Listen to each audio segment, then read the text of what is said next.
Hello everyone, कैसे हो आप सभी। तो आज मैं एक्सप्लेन करने वाला हूँ एक नेक्स्ट लेवल हॉरर मूवी को जिसका नाम है पाउल, जो हाल ही में रिलीज हुई है। दोस्तों, इस मूवी की कहानी जानकर आपके रोंगटे खड़े हो जाएंगे। तो ये कहानी होती है कुछ ऐसे दोस्तों की जो वेकेशन बनाने के लिए एक रहस्यमय आइलैंड पे आए होते हैं और अनजाने में वहाँ किसी डीमन को जगा देते हैं। अब आगे उनके साथ में क्या क्या होगा, क्या वो इस आइलैंड से जिंदा बचकर बाहर निकल पाएंगे या फिर नहीं, ये सब जानने के चलते हैं सीधा वीडियो की तरफ। लेकिन उससे पहले अगर आप वीडियो में पहली बार आए हैं तो प्लीज वीडियो को लाइक और चैनल को सब्सक्राइब जरूर कर दें ताकि न्यू रिलीज हॉरर मूवी को आप सबसे पहले देख पाएंगे। तो बिना किसी देरी के चलते हैं सीधा वीडियो की तरफ। तो फिल्म की कहानी की शुरुआत में हमें एक पाउल आइलैंड को दिखाया जाता है जहां एक छोटा सा गांव बसा हुआ था। उस गांव के अंदर हम एक लेडी को देख पाते हैं जो कि रो रही होती है। वो किसी को याद करके फूट फूट कर रो रही थी। आखिर इस लेडी के साथ में ऐसा क्या हुआ, इसके बारे में हमें आगे पता चलेगा। उसी गांव के अंदर हम काला जादू करती हुई एक लेडी को देख पाते हैं जो किसी को तबाही के लिए ये काला जादू कर रही थी। तभी यहाँ से सीन शिफ्ट होता है और हम केट नाम की लेडी को देख पाते हैं जिसको इन सभी का विजन आ रहा था। तो मतलब कि अभी हमने जो भी कुछ देखा वो सभी विजन केट को आ रहा था। उसको कुछ भी समझ में नहीं आ रहा था कि आखिर उसको ये सब क्यों दिखाई दे रहा है। उसको कुछ भी समझ में नहीं आ रहा था, वे काफी हैरान थी। दरअसल केट के साथ में ऐसा पहली बार नहीं हो रहा, उसे अक्सर ऐसे विजन आया करते हैं लेकिन उसे कुछ भी समझ में नहीं आता, इसलिए वे इन सबको इग्नोर कर देती है। फिर इसके बाद में हम केट और उसके बाकी दोस्तों को देख पाते हैं क्योंकि ये सब फ्रेंड्स छुट्टियां मनाने के लिए एक आइलैंड पे जाने का प्लान करते हैं। लेकिन वहाँ पर केट को अपनी स्टेप सिस्टर मिल जाती है जो कि अपने दोस्तों के साथ में आई होती है। इन दोनों सिस्टरों के बीच में बिल्कुल भी नहीं जमती थी, मानो कि जैसे ये जाने दुश्मन हो। इस पर केट इग्नोर करके अपने रूम में चली जाती है। तभी केट को एक विजन आती है जिसमें एक आदमी किसी मोली नाम की लेडी का नाम ले रहा होता है और उसे कह रहा था कि हम दोनों कभी भी अलग नहीं होंगे। इसी के साथ में केट काफी डर जाती है। तभी उसके पास में उसकी फ्रेंड आती है और उसे शांत कराती है। वहीं केट का फ्रेंड काई बाहर स्विमिंग पूल में अपने दोस्त के साथ में बैठकर बातें कर रहा था। वो केट को बहुत लाइक किया करता था और इन सब के बारे में वो अपने दोस्त को बता रहा था कि वह बहुत ही जल्द उसको प्रपोज करेगा और उसके लिए वो एक ब्रेसलेट भी लेके आया हुआ था। फिर अब शाम को केट और उसके फ्रेंड्स बैठकर खाना खा रहे होते हैं और केट का एक दोस्त जब कारतूस यानी कि सिगरेट पी रहा था तभी उसके पास हम एक लेडी को देख पाते हैं जिसको ये सब बिल्कुल भी अच्छा नहीं लग रहा था। लेकिन अजीब बात ये होती है कि केट के कोई भी दोस्त उस लेडी को नहीं देख पा रहा था सिवाय केट को छोड़ के। तो साफ है ये लेडी कोई इंसान नहीं बल्कि कोई आत्मा वगैरह है। फिर नेक्स्ट मॉर्निंग केट का ग्रुप और उसके स्टेप सिस्टर का ग्रुप साथ मिलकर किसी आइलैंड पे घूमने के लिए जाते हैं। कुछ दूर जाने के बाद में उन सब की नजर एक आइलैंड पे जाती है जिसको हमने मूवी के शुरुआत में देखा था। उस आइलैंड को देखकर सभी ड्राइवर से कहते हैं उस आइलैंड पे चलने के लिए। इस पर ड्राइवर मना कर देता है कि वो जगह बहुत ही डेंजरस है, वो वहाँ पर जाने के लिए मना करता है, तो मैं आपको उस आइलैंड पे नहीं ले जा सकता। खैर इसके बाद में ये सभी फ्रेंड्स मिलकर यहाँ पर एंजॉय करने लग जाते हैं। इसी बीच केट अपने दोस्तों से अलग हो जाती है। उसको पानी के अंदर बहुत सारे कंकाल नजर आती है जिसको देखकर केट काफी डर जाती है। तभी केट को मूवी के शुरुआत वाली रिचुअल का विजन आने लगता है। इस वजह से केट डर के मारे वहीं पे बेहोश हो जाती है। वहीं काई जब पानी से बाहर आता है तो उसके दोस्त बताते हैं कि केट कहाँ है, अभी तक यहाँ पे नहीं आई। इससे वे सभी काफी परेशान हो जाते हैं और केट को ढूंढने के लिए सभी पानी में चले जाते हैं। यह देखकर बोट चलाने वाला आदमी भी अपने साथ एक आदमी लेकर पानी के अंदर चला जाता है केट को ढूंढने के लिए। केट काफी कोशिश कर लेने के बाद में फाइनली काई केट को ढूंढ लेता है और उसे पानी से बाहर लेके आ जाता है। उसकी हालत बहुत ही पतली थी, वे बहुत ज्यादा पैनिक कर रही थी। इस पर ड्राइवर कहता है कि इस आइलैंड की अपनी एक अलग ही कहानी है। उस आइलैंड पर एक औरत ने श्राप दे दिया था। इस कर्ज ने पूरे आइलैंड पे जितने भी लोग मौजूद थे उन सबकी जान ले ली और उन सबकी लाश आज तक भी किसी को नहीं मिली। कुछ लोगों का मानना है कि आज भी उस आइलैंड पे कर्ज जिंदा है, इसलिए वहाँ पर ना ही कोई जाता है ना ही कोई आता है और आज तक जो भी वहाँ पे गया है वे कभी जिंदा वापस नहीं आया। और आज जो केट के साथ में हुआ है वो एक मैसेज था कि तुमको इससे दूर रहना चाहिए, तुम्हें यहाँ से चले जाना चाहिए।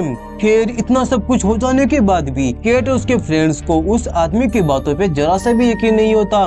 खैर ये दोनों टीम यानी कि केट की टीम और उसकी स्टेप सिस्टर की टीम दोनों बैठकर गेम वगैरह खेल रहे होते हैं और वो शर्त लगाते हैं कि जो इस गेम के अंदर हारेगा उस टीम को उस आइलैंड पे एक रात गुजारनी होगी। अगले दिन वो उसे लेने के लिए चले जाएंगे। इस गेम के अंदर केट के ग्रुप हार जाता है।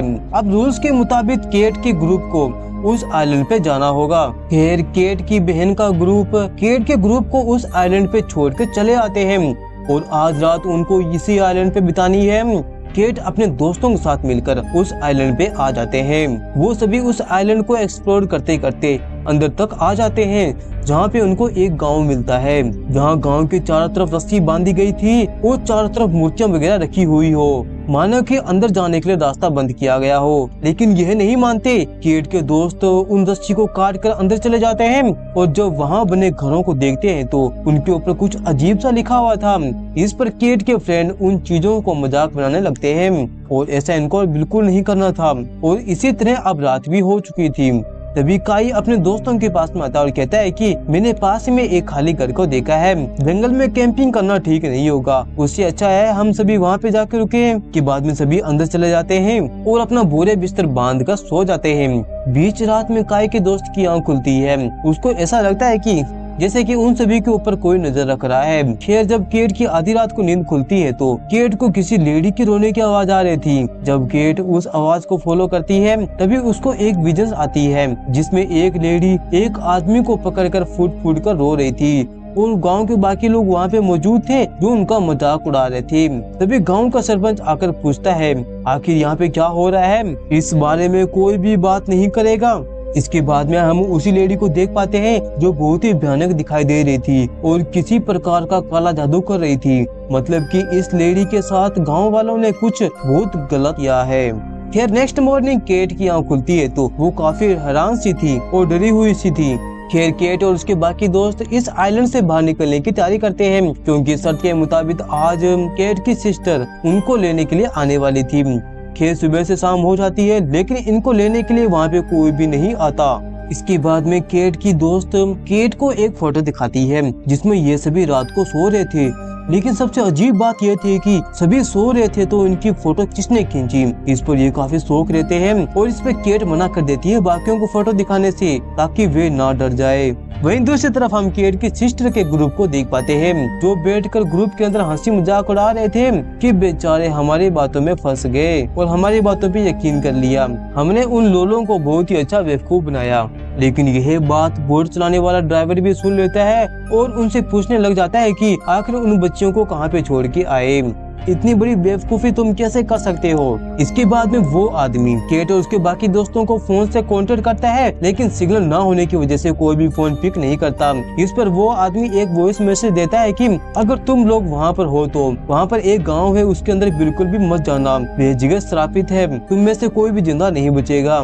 लेकिन अब तक बहुत देर हो चुकी थी। केट और उसके बाकी दोस्त उस गांव के अंदर दाखिल हो चुके थे। खैर अब शाम को केट और उसके बाकी दोस्त उसी घर में सोने का फैसला करते हैं जहां पे ये पिछली रात रुके थे। वहीं आधी रात में हम केट के दो दोस्तों को देख पाते हैं जो जंगल में मंगल करने के लिए बाहर आते हैं। तभी उसी लेडी को हम जागते हुए देख पाते हैं जिसको हमने मूवी की शुरुआत में देखा था। अब वो पूरे 20 सालों बाद जागी थी, मतलब कि अब ये पूरी तरह से चुड़ैल बन चुकी है जो कि पहले इंसान थी।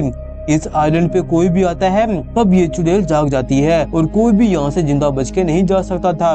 तभी वो बीच केट के एक दोस्त को किडनैप करके अपने साथ ले जाती है। तभी केट डर के मारे उसकी नींद खुल जाती है क्योंकि उसने गांव वालों की मौत को देखा था। इस पर काई पूछता है कि तुम इतने ज्यादा क्यों डरी हुई हो। इस पर वो कहती है कि मुझे लगता है कि हमें यहाँ पे जानबूझ के बुलाया गया है।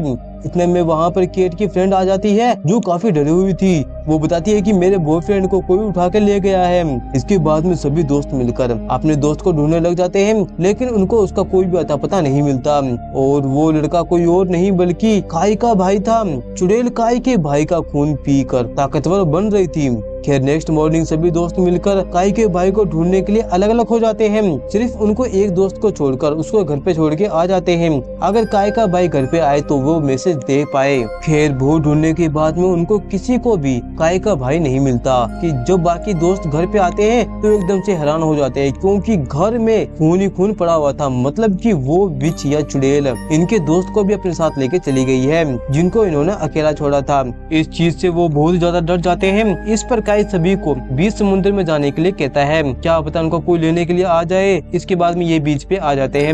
वहाँ पर आने के बाद में उनको ड्राइवर की रिकॉर्डिंग मिलती है, जिसमें वो उस गाँव से दूर रहने के लिए कह रहे थे। दरअसल मूवी के शुरुआत में हमने जिस लेडी को रोते हुए देखा था और बाद में वो चुड़ैल बन गई और उसने पूरे गांव वालों को खत्म कर दिया। गांव वाले ने उसे मारने की बहुत कोशिश की, लेकिन उसको मार पाना इतना भी आसान नहीं था। तभी वहाँ पर एक प्रीस्ट आकर रिचुअल वगैरह किया और उस विच को एक रस्सी से बांधकर उस गांव के अंदर कैद कर दिया। लेकिन केट और उसके बाकी दोस्तों ने अपनी बेवकूफी की वजह से उस रस्सी को काट दिया और उस विच को आजाद कर दिया। तभी केट और बाकी दोस्तों की नजर एक बोट के ऊपर जाती है और उन्हीं को लेने के लिए वो ड्राइवर आ रहा था, लेकिन देखते देखते उनकी बोट ब्लास्ट हो जाती है। फिर वो सभी डूब के मर जाते हैं। इन सब से उदास होकर केट सभी दोस्तों को कहती है कि वो चुड़ैल हमें इतनी आसानी से नहीं जाने देगी। ड्राइवर ने हमको जो भी कुछ बताया था वो एकदम से सही है। हमें सबसे पहले इस कर्ज को खत्म करना होगा जो इस गाँव के ऊपर है, हम तभी यहाँ से बच के निकल सकते हैं। इसके बाद में सभी फ्रेंड्स मिलके उस रस्सी को दोबारा जोड़ते हैं और यहाँ पर केट कहती है उसे एक विजन्स भी आया था, उसने विजन्स में एक कब्र देखा था। इसके बाद में ये सभी उसी कब्र के पास में आ जाते हैं और जैसे ही केट उसे छूती है तभी उसको एक विजन्स आती है। केट को यहाँ पर पता चलता है कि यहाँ पर हमें पता चलता है कि ये चुड़ैल हमेशा चुड़ैल नहीं, पहले ये इंसान हुआ करती थी जिसका नाम मोली था, जिसको हमने मूवी के शुरुआत में भी सुना था। मोली के गांव के अंदर एक दिन किसी दूसरे गांव का लड़का आया था। इन दोनों की बहुत अच्छी दोस्ती हो गई और प्यार हो गया, इसलिए इन दोनों ने शादी करके साथ साथ रहने का फैसला किया। लेकिन यह बात मोली के गांव वालों को पसंद नहीं आई, इसलिए उन सब ने मिलकर मोली के हस्बैंड को जान से मार दिया, जिस वजह से मोली पूरी तरह से टूट गई। के बाद में मोली ब्लैक मैजिक चालू करना स्टार्ट कर दिया। धीरे धीरे मोली एक पावरफुल चुड़ैल बन गई और पूरे गाँव वालों को श्राप दिया और सभी को जान से मार दिया। खैर अब सारी कहानी जानने के बाद में केट अपने दोस्तों को बताती है कि हमें उसी जगह पर जाना होगा जहाँ पर मोली जादू वगैरह किया करती है, वहीं पर ही हम इसे सब कुछ सही कर सकते हैं। हम देख पाते हैं कि मोली इन सब के ऊपर नजर वगैरह रख रही थी। जब यह नदी को पार कर रहे थे तभी मोली इनके ऊपर हमला कर देती है और केट के एक दोस्त को अपने साथ लेकर चली जाती है। इससे सभी काफी टूट से जाते हैं। अब बचे हुए थे तो सिर्फ 4 लोग। इसके बाद सभी लोग एक जगह पर कैंपिंग करते हैं। खैर इसके बाद में केट और काई बैठकर बातें कर रहे होते हैं, तभी उनको किसी की आवाज सुनाई देती है। दरअसल यह मोली की चाल होती है इन सबको मैनिपुलेट करने की। वो यहाँ पर केट के एक दोस्त को उसकी मोम का रूप लेकर उसके सामने आती है और उसको अपने साथ में लेकर चली जाती है। और अब ये बचे थे सिर्फ 3 लोग, केट, काई और उसका एक दोस्त। अपने दोस्तों को ढूंढते ढूंढते वही गुफा मिल जाती है जिसको ये ढूंढ रहे थे, यानी कि मोली की गुफा, जहाँ पर मोली जादू वगैरह किया करती थी। वो अंदर जाकर देखते हैं कि विच उनके दोस्त को मार रही थी। तभी विच उनके ऊपर हमला कर देती है। ऐसे में काई विच से मुकाबला करता है। तभी यहाँ पर केट को एक डोल मिल जाती है और जैसे केट उस डोल को उठाती है तब जाकर केट को सब कुछ समझ में आ जाती है। मोली उस वक्त माँ बनने वाली थी जब गांव वालों ने उसके हस्बैंड को मार दिया था और मोली को भी मारा था, जिसके साथ में उसके पेट में जो बच्चा था वो मारा गया। तो मोली ने इस गांव वालों से अपना बदला लेने के लिए उसने ब्लैक मैजिक का सहारा लिया। अगर मोली का बच्चा जिंदा होता आज भी तो मोली कभी भी चुड़ैल नहीं बनती। जब केट उस डोल को लेकर गुफा से बाहर भागती है तो ऐसे में विच भी उसका पीछा करने लग जाती है, लेकिन काई उसका दोस्त उसे रोकने की कोशिश करते हैं, लेकिन मोली उन पर हमला करके उसे जान से मार देती है। केट भागती हुई उसी जगह पे आ जाती है जहाँ पर मोली का घर था। वहाँ पर केट को मोली की फैमिली की एक झलक दिखाई देती है। तभी यहाँ पर मोली भी आ जाती है और केट को मारने लग जाती है। इस पर केट एक बात बोलती है जो मोली का हस्बैंड बोला करता था, तुमने अपने अंदर दर्द को छुपा के रखा है, मोली उस दर्द को बाहर निकालो। तभी मोली अपने दर्द को फील करती है और रोने लगती है और अब वो ठीक हो जाती है। इसके बाद में मोली अपने असली रूप के अंदर आ जाती है और अब वो मरकर अपने दूसरी दुनिया में चली जाती है। मतलब कि अब इस गांव के ऊपर से कर्ज खत्म हो गया था। तभी मोली उसको पानी में धक्का दे देती है, क्योंकि मोली केट को उसी वक्त में भेज देती है जब मोली पानी के अंदर थी और उसके दोस्त ने उसे समुद्र से बाहर निकाल लिया था। जहाँ पर काई केट को पानी से बाहर निकाल लेता है अपने सभी साथियों को जिंदा देखकर। केट बहुत ही खुश होती है। तो अब इस कहानी की एंडिंग में हम मोली और उसके हस्बैंड की एक झलक को देख पाते हैं जब ये पहली बार मिले थे। और इसी के साथ में यहाँ पर ये मूवी खत्म हो जाती है। तो दोस्तों आपको ये मूवी कैसी लगी, लाइक और कमेंट करके मुझे जरूर बताएं। जब तक मिलते हैं अगली वीडियो में, जब तक के लिए बाय बाय।